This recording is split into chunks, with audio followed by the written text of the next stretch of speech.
여러분 지금까지 살아오면서 많은 기도를 하셨을 텐데요. 그 중에는 기도한 대로 응답된 것도 있을 테고 또 그렇지 못한 기도도 있었을 것입니다. 여기서 말하는 응답이라는 것은 좀 폭을 좀 좁혀서 내가 이제 원하는 기도의 제목 그대로 되는 거, 이거를 여기서 이제 제가 처음에 서두에 말할 때 응답이라고 하는 것은 이런 것을 의미하는데요. 자신이 기도한 대로 그대로 이루어지는 그런 기도의 응답, 우리는 그런 걸 기대하잖아요, 그죠? 근데 기도는 뭐 많이 했지만, 다양한 기도를 했지만, 사람마다 차이도 있겠지만, 기도는 많이 해도 응답되지 않는 것처럼 보이는 그런 기도가 훨씬 더 많습니다. 왜냐하면 우리가 기도하러 나올 정도 된다면 내가 평상시 기도 안 하다가 기도할 정도의 기도 제목이라는 것은 그냥 아주 쉽거나 간단한 그런 일은 아니겠죠. 왜냐하면 사람들이 웬만해서는 기도를 잘 안 하거든요. 아시잖아요. 기도의 자리 나오기가 쉽지 않아요. 요즘 이렇게 금요기도의 자리가 그래도 조금 더 많이 차고 있는데 집집마다 문제는 많은데 금요기도의 자리 보시면 알겠지만 코로나 전보다 많이 줄기도 하고 빈자리가 아직도 많잖아요. 그렇게 기도하지 않다가 하나님 앞에 어떤 분이 갑자기 기도하러 나온다. 그러면 어떤 일이 있는 거예요? 굉장히 큰 문제가 있는 거겠죠, 그죠? 진짜 큰 일이 나서 사람의 힘으로는 안 될 것 같으니까 내가 이렇게 해보고 저렇게 해보고 다 해봐도 안 되니까 기도하러 나오는 건데 그 정도로 그런 큰 문제들이 있을 때 기도하러 나오다 보면 사실 그 기도가 응답되는 다 그대로 다 응답되는 기도보다는 응답 안 되는 경우가 많거든요. 예를 들어서 아파서 갑자기 큰 병에 걸려서 나왔는데 만약에 병에 걸린 걸 가지고 기도하러 나와서 다 응답받으면 어떻게 돼요? 아픈 사람 하나도 없겠죠. 병 걸린 사람 하나도 없을 거고 또 뭐 불치병도 없을 거고 문제도 없을 거고 문제가 싹 사라지겠죠. 근데 이 세상 그렇지 않잖아요. 우리가 기도는 많이 하는데 해결되지 않는 것처럼 보이는 문제도 굉장히 많습니다. 우리가 원하는 대로 또 우리가 기대하는 대로 또 내가 바라는 그대로 응답되지 않는 경우가 참 많은데 물론 믿음의 눈으로 보면 하나님께서 거절하신 것도 응답이다 이렇게 우리가 믿고 기도하지만 대부분은 우리가 기도할 때 보면 응답되지 않은 그런 것 때문에 마음 한켠에는 좀 무거운 마음들이 있기 마련입니다. 이처럼 간절하게 우리가 기도하는 거하고 또 기도한 대로 그대로 응답되는 것 사이에 항상 일치하는 게 아니다 보니까 분명히 간절하게 기도는 했는데 응답이 안 되다 보니까 이거를 어떻게 잘 해결을 해야 되잖아요. 우리 속에서 정리를 해야 되잖아요. 그러니까 내가 원하는 대로 안 된 것에 대해서 이 정리가 안 되고 해결이 안 되면 어떤 일이 생기냐면은 자꾸 실망을 하게 되고요. 또 기도하고 싶은 마음보다는 기도를 해도 뭐 하나 기도해도 안 되는데 이런 마음들이 자꾸 찾아오게 되거든요. 이런 상황을 잘 해결하고 우리가 정리를 잘 해야 우리가 앞으로 기도할 때 멈추지 않고 계속 기도를 이어갈 수 있습니다. 나름대로 기준을 세우고 정리를 하고 해야 이제 우리가 기도의 생활을 이어갈 수 있는데 또 하나님께 실망하거나 낙심하지 않고 또 계속해서 기도에 매달릴 수 있는데 오늘 본문에는 바로 그 이야기를 하고 있습니다. 오늘 우리가 잘 아는 다윗이 나오는데요. 다윗은 하나님께서 인정하신 믿음의 인물이었죠. 구약 성경에 나오는 믿음의 사람들이 굉장히 많은데 뭐 모세도 대단한 사람이고 사무엘도 대단한 사람이고 굉장히 많은 기도의 사람 또 믿음의 사람들이 있는데 구약에 나오는 이 믿음의 사람들을 딱 두 명으로 정리해라 또 요약해라라고 한다면 여러분 누구를 드시겠어요? 두 명. 그 정답이라기보다는 그렇게 제시한 곳이 어디 나오냐면 마태복음 1장 1절에 나옵니다. 마태복음 1장 1절 예수님이 족보에 나오죠. 뭐라고 되어 있죠? 아브라함과 다윗의 자손 예수 그리스도의 계보라. 그러니까 예수님이 이 땅에 오신 그 계보 중에 가장 대표적인 두 사람이 바로 아브라함과 다윗입니다. 물론 유대인들은 다윗도 중요하게 생각하지만 모세 굉장히 위대하게 보잖아요. 근데 우리 믿음의 사람의 입장에서는 모세도 위대한 믿음의 사람이었지만 믿음의 사람 아브라함과 또 믿음의 사람 다윗, 이 두 사람을 예수님의 족보에서 가장 중요한 두 사람으로 제시할 정도로 지금 다윗은 대단한 믿음의 사람이었습니다. 이 다윗의 후손으로 예수님께서 오셨고요.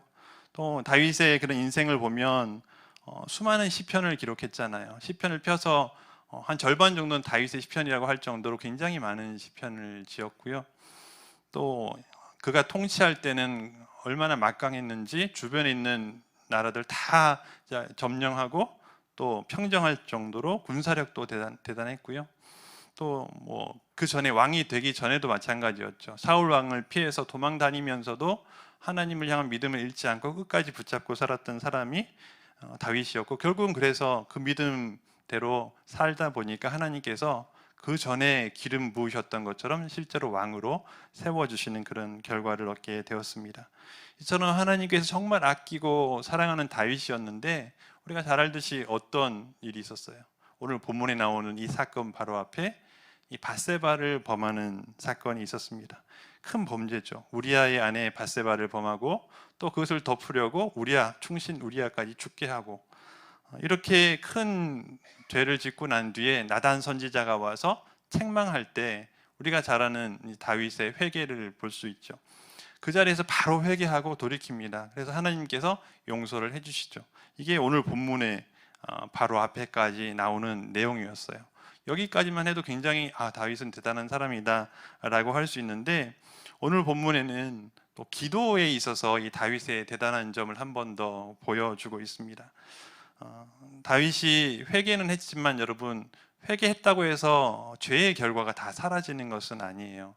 무슨 말이냐면요, 우리가 하나님이 주신 몸의 건강 관리를 잘 못해서 막 썼어요.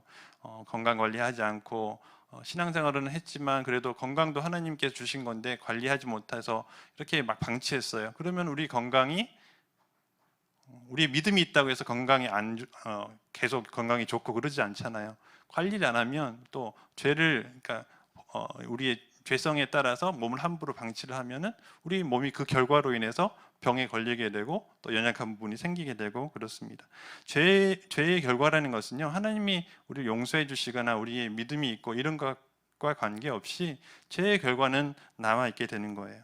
오늘 본문에 보면은 다윗이 이 밧세바를 범해서 아이를 이제 낳게 되는데 그 아이 이름은 나오지 않아요. 근데 중요한 것은 하나님께서 이 다윗을 택해서 왕으로 세우셨는데, 이 다윗이 범죄에서 큰일 범죄를 저지르고 아이를 낳았는데, 그래서 이 아이는 어떻게 보면 하나님께서 택하신 왕이 큰 죄를 지어서 태어난 아이이기 때문에 대적들에게 비방거리가 될 수 있다. 그런 이유로 나단 선지자를 통해서 어떤 말씀을 하시냐면, 이 아이가 태어나면 죽을 거다라고 말씀하시는 거죠.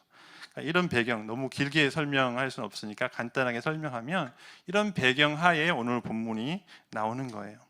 그래서 하나님께서 이 다윗이 범죄해서 밧세바와의 사이에서 낳은 이 아이가 죽게 될 거라고 했는데 실제로 어떻게 됐어요? 오늘 본문 16절에 보면은 15절에 보면은 실제로 그 아이가 태어나서 바로 앓기 시작했어요. 어쨌든 밧세바와의 사이에서 죄로 인해서 태어나긴 했지만 그래도 다윗의 자식이잖아요. 얼마나 아꼈겠어요, 그죠? 근데 그 아이가 태어나자마자 또 심하게 앓았어요. 심하게 앓는다는 것은 무슨 뜻이에요? 하나님 말씀대로 곧 죽겠구나, 이런 생각을 하게 되겠죠. 그래서 오늘 본문 16절 말씀대로 다윗이 기도하기 시작한 것입니다. 16절 다시 한번 같이 읽어보겠습니다. 시작. 다윗이 그 아이를 위하여 하나님께 간구하되 다윗이 금식하고 안에 들어가서 밤새도록 땅에 엎드렸으니. 아멘.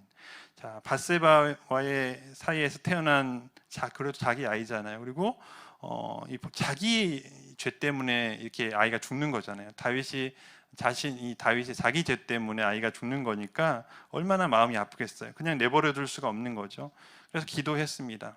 주변에 있는 신하들의 만류에도 불구하고 금식하면서 기도했어요. 밤새도록 땅에 엎드려서 기도했습니다.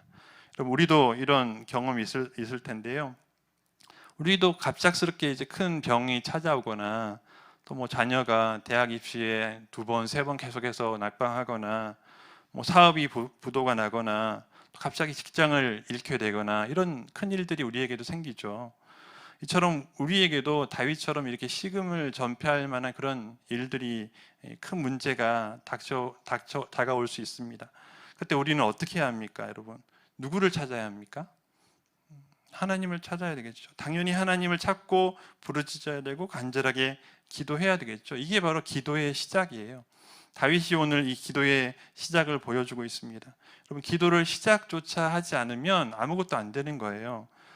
물론 그런 건 있을 수 있죠. 기도했는데 응답이 계속 안 돼서 너무 실망해서, 여러분, 그런 사람에게 실망은 안 하려고 나는 기도도 안 할 거야 라고 말할 수는 있겠죠. 근데 응답 안 될까 봐, 또 하나님께 실망할까 봐 처음부터 기도하지 않으면 정말 아무것도 안 되는 거예요. 근데 우리가 기도하면 하나님께서 그 가운데 우리의 기도대로 응답하시기도 하겠지만 또 하나님의 뜻대로 응답하기도 하시는 거예요. 그래서 기도하지 않으면 그 어떤 도움도 기대할 수 없습니다. 기도를 시작하는 것이 문제를 해결하는 가장 빠른 길임을 믿으시길 바랍니다. 기도를 시작하는 게 중요한 거예요. 이 마음 먹기가 참 중요하잖아요. 금요기도에 한 번 나온 분들은 계속해서 잘 나오시지만 한 번 나오기가 정말 힘들잖아요. 그렇게 기도를 시작하는 거, 이게 바로 응답의 시작인 줄 믿습니다. 그리고 또 이렇게 문제를 두고 기도한다면 오늘 다윗처럼 정말 간절하게 매달려서 기도해야 하거든요. 어떻게 기도했습니까? 17절 볼까요? 이렇게 되어 있습니다. 그 집에 늙은 자들이 그 곁에 서서 다윗을 땅에서 일으키려 하되 왕이 듣지 아니하고 그들과 더불어 먹지도 아니하더라. 자, 보면은 그 집에 늙은 자들이라고 되어 있는데 자세하게는 안 나와 있는데, 신하들이라기보다는 다윗 왕가의 그런, 뭐라 그럴까, 이렇게 나이 어르신들이 있죠. 뭐 다윗보다 연배가 많은 그런 다윗 왕가의 집안 어른들이라고 생각하면 되겠어요. 얼마나 안타깝겠어요, 그분들도. 다윗을 보니까 애가 앓고 죽는 것도 안타까운데 또 다윗이 이렇게 금식하면서 식음을 전폐하면서 저러다가 다윗까지 죽겠네 이러니까 말렸겠죠. 근데 그럼에도 불구하고 왕이 듣지 않고 계속해서 먹지 않고 금식하면서 기도했어요. 여기는 나와 있지 않는데 그 뒤에 보면 아이가 일주일, 1회 만에 죽었다고 했으니까 아마 계속해서 금식 기도한 거예요. 일주일 동안 금식 기도를 한 것입니다. 정말 처절하게 간절하게 기도한 거죠. 아마 기도하면서 자기 회개도 또 했을 거고요. 자기 때문에 그렇게 아이가 죽게 되었으니까 이처럼 우리에게도 여러분 그런 간절함이 있기를 간절히 바랍니다. 기도를 시작하면 제대로 해야 되잖아요. 기도를 시작했는데 이것도 아니고 저것도 아니면 뭐 할 필요가 없잖아요, 그렇죠? 하루 이틀 3일 금식하기도 힘든데 이 다윗이 일주일 동안 금식 기도를 했으니까 얼마나 간절하게 기도했겠습니까? 그러나 우리가 정말 하나님께 매달려서 응답받을 수만 있다면 여러분 그렇게 해야 되지 않겠어요? 간절하게 매달려야 되지 않겠습니까? 대충 그냥 중얼중얼 하다가 될 것처럼 안 될 것처럼 뭐 긴가민가 하다가 가면 그건 아무것도 안 되는 거예요. 예수님 앞에 나와서 간절하게 매달렸던 그런 기도의 사람들이 있었거든요. 수로보니게 여인처럼 귀신 들린 딸을 고쳐야 되니까 예수님이 아무리 자기를 개 취급을 해도 정말 끝까지 매달리는 거예요. 그래서 응답받았잖아요. 또 맹인 거지로 평생 살아야 될 바디메오가 예수님 만나서 고침을 받아야 되니까 어떻게 해야 돼요? 앞이 안 보이니까 뭘로 해야 돼요? 목소리로 해야 되잖아요. 예수님 불러야 되는 거예요. 시끄럽다고 막 이렇게 말려도 끝까지 예수님 부르는 거예요. 큰 소리로 시끄럽게, 뭐 다른 사람이 시끄럽든 말든 그렇게 하는 거예요. 그게 간절함이거든요. 또 중풍병자 친구를 고치기 위해서, 여러분 내 친구가 침상에 중풍병자를 데려와 가지고 사람들이 너무 많으니까 못 들어가니까 어떻게 했어요? 지붕 위로 올라가서 지붕을 뚫고 그냥 예수님께 내려보냈잖아요. 그것도 간절함이죠. 이런 간절함, 여러분 우리에게 어떤 문제가 있다면 이렇게 간절하게 기도해야 하지 않겠습니까? 여러분 내가 문제라고 생각을 하는데 기도할 문제는 아니다. 여러분 그런 게 있어요, 혹시? 나는 문제라고 생각해요. 어떤 일이 생겼어요. 근데 이게 기도할 그런 사안은 아니다. 여러분 이렇게 생각하는 거 혹시 있습니까? 기도할 일 따로 있고 내가 할 일 따로 있습니까, 여러분? 문제가 있는데 기도할 일 따로 있고 내 힘으로 해야 할 일 따로 있고 하나님이 하실 일이 있고 내가 할 일이 있고 물론 내가 해야 할 일 그런 의미에서 그러니까 다른 의미로 그런 건 있을 수 있죠. 근데 하나님은 못하고 내가 해야 될 일 이런 건 아니잖아요. 그죠? 하나님의 영역이 아닌 것이 혹시 있습니까? 혹은 하나님 전문 분야가 아닌 게 혹시 있어요? 하나님은 이거는 하나님 전문 분야가 아니니까 잘 모르시니까 이거는 하나님께 기도 안 하고 하나님 전문 분야만 기도하고 이런 그런 게 있습니까? 우리에게 모든 문제는요 다 하나님 앞에 기도할 대상인 거예요. 여러분 그렇게 하나님 앞에 간절하게 기도하는 이 다윗의 기도를 보면서 여러분 기도의 시작 없이 기도의 응답은 없는 것이고요. 또 대충 기도해서 되는 건 아무것도 없는 거예요. 이 다윗처럼 오늘 본문에 나오는 다윗처럼 정말 기도를 시작했다면 간절하게 정말 하나님 앞에 엎드려서 부르짖어 기도할 수 있는 여러분 될 수 있기를 간절히 바랍니다. 근데 너무 당연한 건데 안 하니까 문제라는 거죠. 그런데 중요한 것은요, 오늘 이것만 말하려는 게 아니라 기도 시작하는 것도 굉장히 중요해요. 근데 기도를 여러분 끝내는 것도 중요하거든요. 오늘 본문에 보면 다윗이 그렇게 간절하게 기도를 했는데 결과는 어땠냐면 아이가 어떻게 됐어요? 죽었죠. 18절 말씀 보겠습니다. 18절 보면 이래 만에 그 아이가 어떻게 됐습니까? 죽으니라 했어요. 여러분 우리도 종종 경험하는 결과예요. 여러분 우리도 정말 누군가를 위해서 기도하잖아요. 기도하지만 기도한 대로 안 되는 경우가 참 많아요. 오늘 이 다윗의 경우처럼 기도는 했는데 병이 더 악화될 수도 있는 거고요. 정말 사랑하는 사람이 가족이 누군가가 큰 병에 걸려서 정말 기도했는데 안타깝게도 이렇게 하나님 부르실 수도 있는 거예요. 이런 경우가 굉장히 많아요. 문제가 해결 안 되는 경우가 굉장히 많은데 중요한 거는 그걸 어떻게 우리가 처리할 거냐는 거죠. 믿음으로 기도했고요. 당연히 믿음으로 기도했어요. 다윗도 믿음으로 기도했지 대충 기도한 거 아니거든요. 일주일 동안 금식하면서 기도했으니까 얼마나 간절하게 매달렸습니까? 정말 들어주실 거라는 확신으로 기도했는데도 불구하고 믿음으로 기도했는데도 불구하고 결과에 실망할 만한 그런 일들이 많이 생기는 거죠. 오늘 본문에 보면 18절 좀 전에 봤던 그 뒤 맨 끝에 보면 이렇게 신하들이 이렇게 생각해요. 말을 해야 되는데 아이가 죽은 걸 알려야 되는데 어떻게 생각하죠? 왕이 상심하시리로다. 그러니까 그렇게 간절하게 기도했는데 죽었으니까 이 소식을 들으면 얼마나 왕이 상심할까. 이것 때문에 소식을 전해야 되는데 못 전하고 있는 거죠. 근데 우리가 오늘 눈여겨볼 것은요, 이처럼 옆에 있는 사람들이 생각해도 야 이거는 정말 실망한 일이다, 실망할 수밖에 없다, 상심할 수밖에 없다, 저렇게 간절하게 기도했는데 하나님이 안 들어주셨으면 실망할 만하지라고 그렇게 다들 그렇게 생각할 만한 일이에요. 근데 중요한 것은 다윗의 반응이죠. 여러분 앞에 다윗이 어떻게 기도했어요? 정말 간절하게 처절하게 하나님 앞에 회개하며 매달렸을 텐데 자기 죄 때문에 죽게 된 이 아이가 정말 차라리 자기를 죽게 해달라고 이렇게도 기도했을 거예요. 아마 눈에 보이지 않지만 그때 그걸 기록하진 않았지만 아마 다윗도 그렇게 기도했겠죠. 차라리 나를 죽게 해달라고, 이 아이가 무슨 죄가 있냐고, 내가 죄를 지었는데 이렇게 기도했겠죠. 근데 하나님은 그렇게 기도에 응답하시지 않으셨습니다. 여러분 보통 우리가 이 정도 되면 어떻게 돼요? 실망할 만하죠. 또 낙심할 만하죠. 금식 기도도 하고 40일 작정 기도도 하고 기도는 많이 했는데 믿음으로 기도했는데 그런 결과가 안 나오면 아마 이런 마음이 들 거예요. 기도의 회의적인 마음. 야, 이렇게 했는데 왜 안 되지? 하나님 정말 내 기도를 들으시는 거 맞나? 이런 생각이 드는 거죠. 또 한동안 그러니까 어떻게 돼요? 그 다음에는 좀 기도하고 싶은 생각이 막 안 들어. 그런 마음이 들게끔 되어 있어요. 그리고 또 그거 말고 아이 때문에, 아이가 죽었으니까 정말 아이가 살려달라고 그렇게 간절하게 울면서 했던 다윗인데 죽었으니까 어떻게 해야 돼요? 더 슬프게 울어야 되잖아요. 그죠? 그게 인간의 마음이에요. 인간이라면 그렇게 하는 게 당연한데 다윗은 전혀 다른 반응을 보입니다. 오늘 20절 말씀 보겠습니다. 20절 다윗이 땅에서 일어나 몸을 씻고 기름을 바르고 의복을 갈아입고 여호와의 전에 들어가서 경배하고 왕궁으로 돌아와 명령하여 음식을 그 앞에 차리게 하고 먹은지라. 아멘. 다윗은요 기도가 응답되지 않았고 또 최악의 결과잖아요. 죽었어요. 그죠? 그런데 전혀 엉뚱한 행동을 합니다. 언제 그랬냐는 듯 이제 말끔하게 씻고 차려입고 또 음식도 먹습니다. 또 그뿐만 아니라 중요한 것은 몸을 씻고 추스르고 나서 뭘 했다고 돼 있어요? 경배, 여호와의 전에 가서 경배했다, 예배드렸다는 거예요. 하나님을 원망할 만한데 여러분, 하나님 오늘 하루만큼은 제가 예배 빠질게요, 하나님 좀 실망이에요, 뭐 이렇게 할 수도 있잖아요. 근데 그렇게 하지 않았어요. 자신이 원하는 결과와 정반대로 되어버렸는데도 다윗은 경배했다, 예배했다.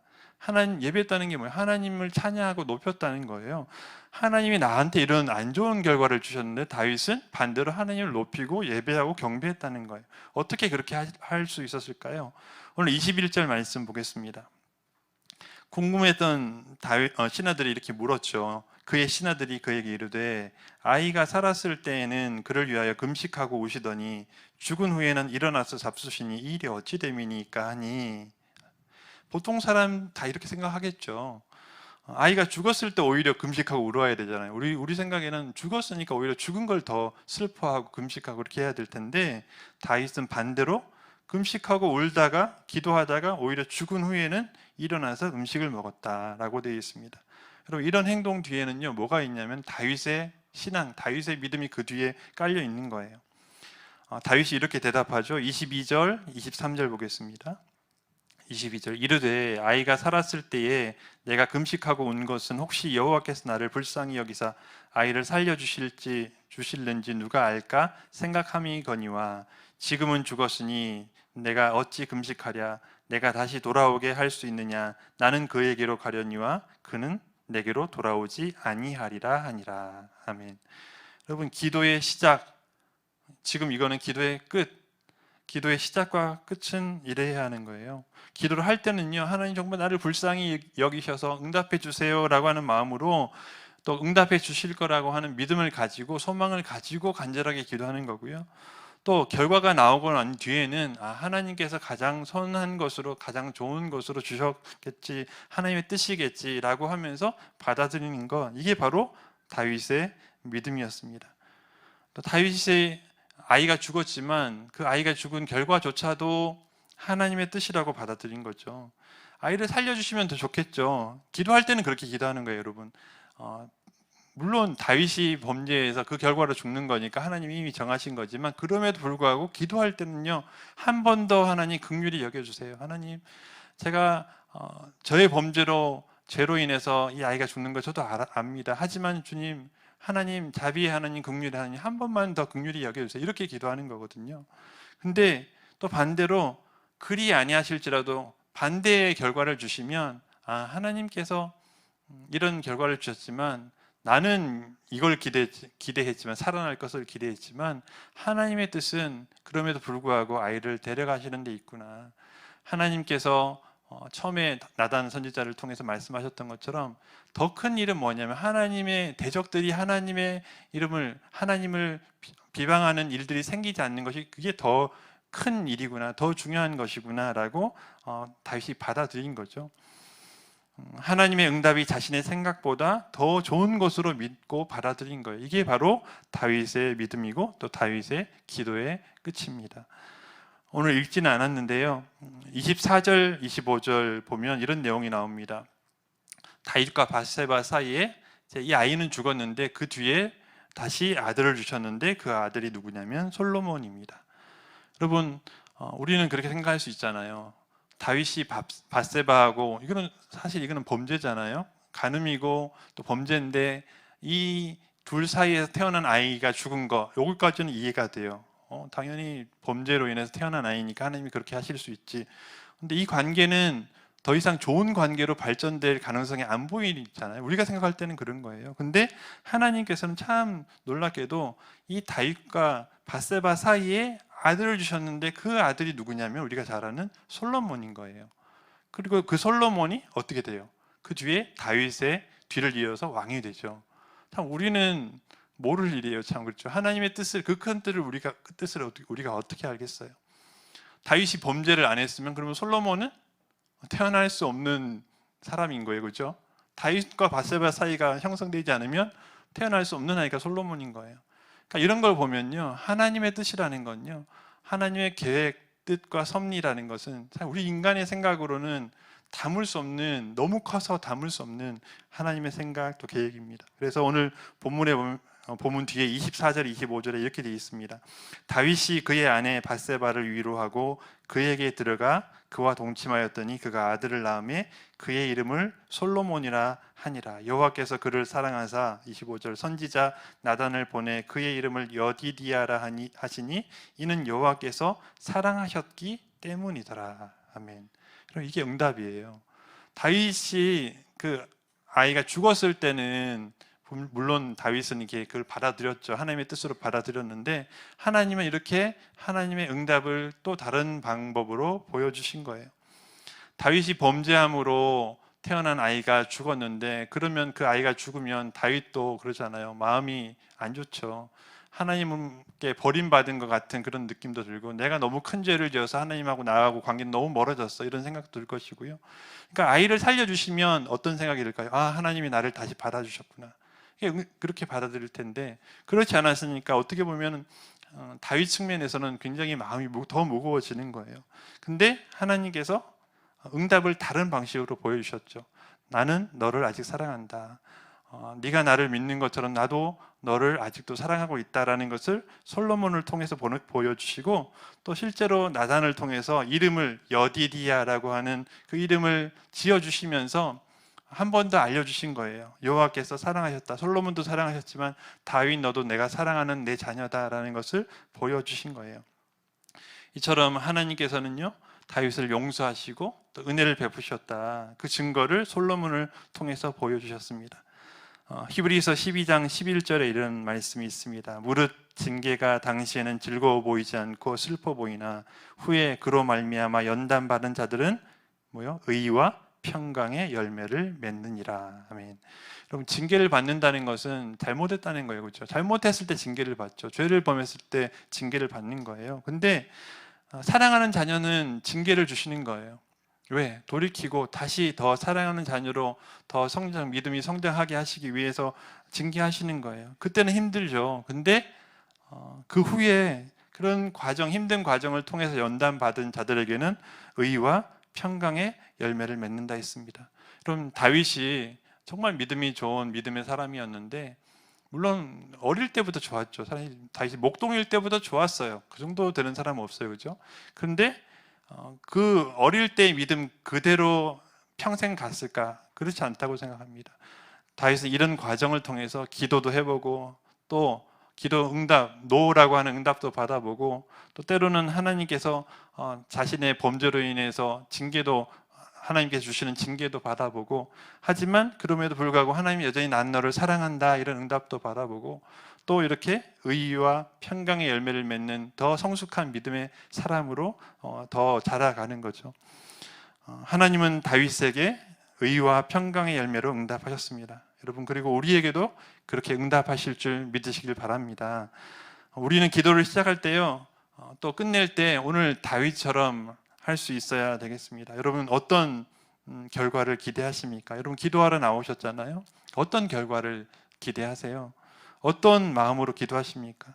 또 기도하고 나면 결과가 나오겠죠. 그럼 여러분 어떤 그 결과를 어떻게 받아들이실 거예요? 기도 시작할 때부터 반 접고 들어가는 사람이 있어요. 들어주시면 좋고 안 들어주시면 뭐 어쩔 수 없고 여러분 이게 믿음처럼 보이지만 그거는 반쪽짜리 믿음밖에 안 되는 거예요. 그죠? 시작할 때는 어떻게 해야 되는 거예요? 정말 들어주시지 않으면 안 될 것처럼 기도하는 거예요. 처음부터 그냥 반쯤 포기하고 들어가면요 그게 온전한 기도라고 할 수 없거든요.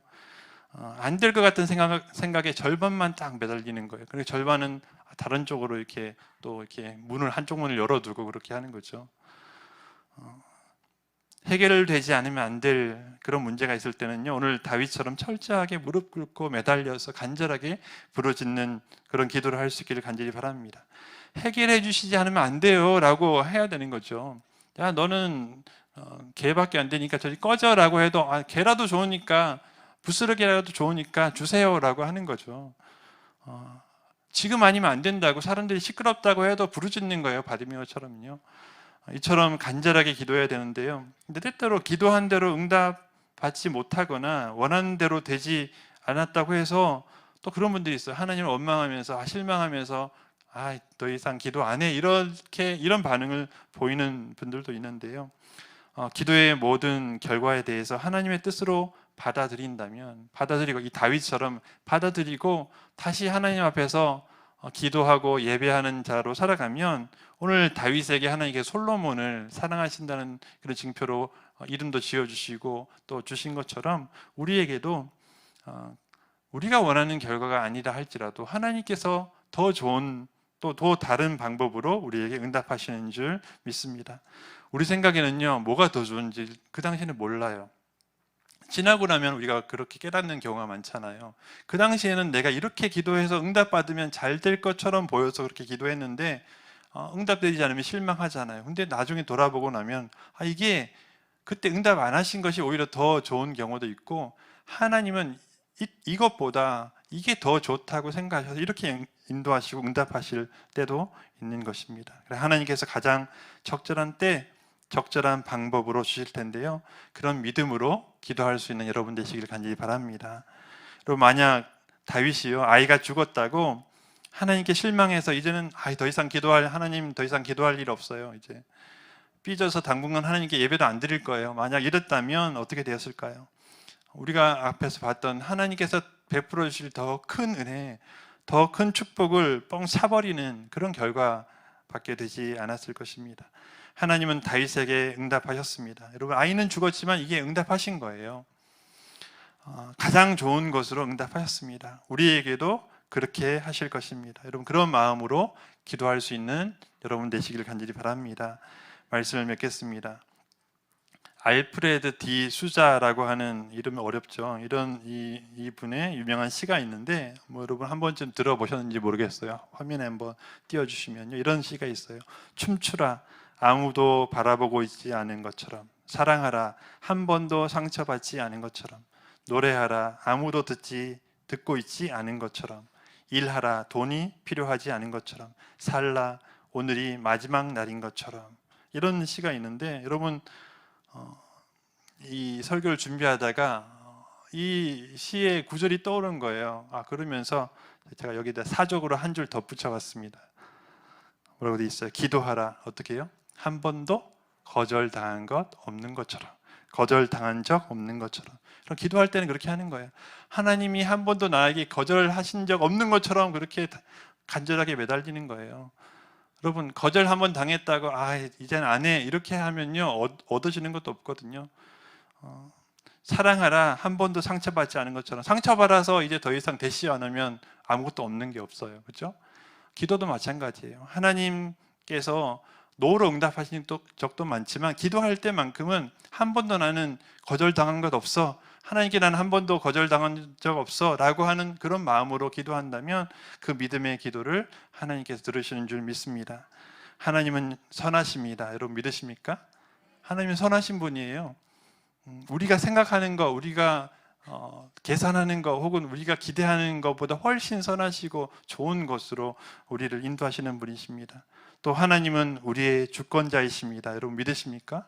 다윗은 그걸 믿은 거예요. 하나님이 주권자이시지, 하나님이 주인이시지, 내 인생도 우리나라도, 비록 나는 왕이지만 우리나라도 하나님이 주권자이시지, 또 내 인생도 하나님이 주권자이시고, 이 아이가 태어났고 죽었지만 이 아이도 하나님이 주권자이시고 하나님이 아버지시지, 나는 육신의 아버지지만 진짜 아버지는 하나님이신데, 그 하나님이 처리하셨다면, 이렇게 하셨다면 가장 선한 방법으로 하셨겠지. 이게 바로 다윗의 믿음이었고요. 그 믿음대로 오늘 이 말씀의 다윗처럼 그런 믿음대로 기도를 시작하고, 또 다윗처럼 기도의 끝을 맺을 수 있는 여러분 되시기를 예수님의 이름으로 축원합니다. 기도하겠습니다.